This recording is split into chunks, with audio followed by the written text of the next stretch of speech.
அனைவருக்கும் வணக்கம். நான் உங்கள் அஸ்ட்ரோராஜன், தாளவாடி, ஈரோடு மாவட்டம். இப்போ திருமண பொருத்தத்தை பற்றி பேச போகிறோம். திருமணம் ஜாதகம் பார்க்க போகணும்னு சொன்னாக்க என்ன பண்ணுறாங்க ஜோதிடர்கள் வேறு பாரம்பரிய முறையில் 1, 2, 4, 8, 12 செவ்வாய் இருந்தால் செவ்வாய் தோஷமாகும். 1, 2, 7, 8 ராகு இருந்தால் ராகு ஏது தோஷம், நாகதோஷம்னு சொல்லிட்டு பேசுகிறாங்க. ஸோ எங்களுடைய ஏஎல்பி முறையில் அட்சய லக்ன பத்ததி அப்படிங்கிற முறையில் நாங்கள் ஜோதிடம் பார்க்குறோம். அதாவது வளரும் லக்னம். நம்ம எப்படி மனிதர்கள் நம்ம வளரும், உடலும் மனமும் வளருதோ அதே மாதிரி லக்னம் வளரும் அப்படிங்கிறது தான் அட்சய லக்ன பத்ததியோட கான்செப்ட். நம்ம அது ஷார்ட்டாக ஏஎல்பின்னு சொல்லுவோம்.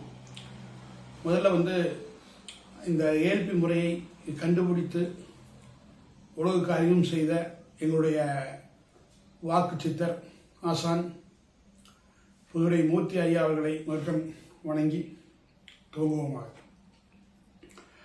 இந்த இதில் பார்த்தீங்க அப்படின்னா வேறு முறைகளில், ஜோதிட முறைகளில் தோஷம் அப்படின்னு சொல்லி வார்த்தையை பயன்படுத்துவாங்க. எங்கள் ஏஎல்பி முறையில் அந்த தோஷங்கிற வார்த்தையை எந்த இடத்துலையும் நாங்கள் பயன்படுத்த மாட்டோம், பயன்படுத்தக்கூடாது. எங்களுடைய விதிப்படி தோஷமே கிடையாதுங்க.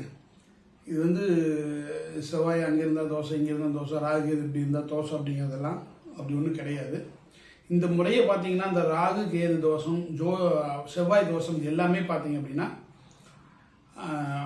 அதாவது சன்னியாசிகளுக்காக இந்த காட்டுக்குள்ளே போய் தவம் இருக்காங்க இல்லைங்களா, குடும்பஸ்தர் இல்லாமல் குடும்பத்தை விட்டு வெளியே போய் காட்டில் வசிக்கக்கூடிய அவர்களுக்காக முதலில் பார்க்கப்பட்டது தான் இந்த செவ்வாய் தோஷம். குடும்பத்தில் இருப்பவர்களுக்கு இந்த செவ்வாய் தோஷம், ராகேசம் தோஷம் அப்படிங்கிறதெல்லாம் எந்த விதமான தோஷங்களும் கிடையாது. சந்தோஷம் மட்டுமே, திருமணத்தில் சந்தோஷம் மட்டுமே இருக்க வேண்டும் என்ற முறையில் ரீதியில் தோஷங்கள் இல்லாத சந்தோஷமாக வாழ வேண்டும் என்ற ரீதியில் தான் நாங்கள் அந்த அணுகிறோம். அந்த மாதிரி தான் பொருத்தங்களை நாங்கள் பார்த்து வரன்களை இணைக்கிறோம்.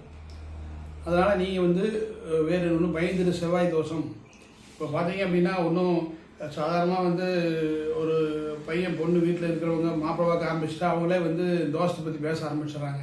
இது செவ்வாய் தோஷ ஜாதகங்க, இது ராகு தோஷ ஜாதகன்னு சொல்லி இவர்களே முதலியே தோஷத்தை பற்றி பேச ஆரம்பித்தா அது வாழ்க்கையை சிக்கலைக்கிறாங்க. அப்படியெல்லாம் கிடையாது. தோஷம் என்பதே கிடையாது. ராகு கேது எந்த பாதிப்பும் கிடையாது. செவ்வாய் அது உங்களுடைய வாழ்க்கையை அதை இயக்கும் பொழுது, உங்களுடைய வாழ்க்கையை செவ்வாய் இயக்கும் பொழுது அந்த காலகட்டத்திலே உங்களுடைய கவனமான பேச்சுக்களின் மூலம் அதை தடுத்து கொள்ளலாம். பிரச்சனைகள் பெரிய அளவில் கிடையாது. தோஷம் என்பதே கிடையாது. அதனால் நீங்கள் உங்களுடைய திருமணம் பொருத்தம் பார்ப்பதற்கு நீங்கள் எங்களை அணுகலாம்.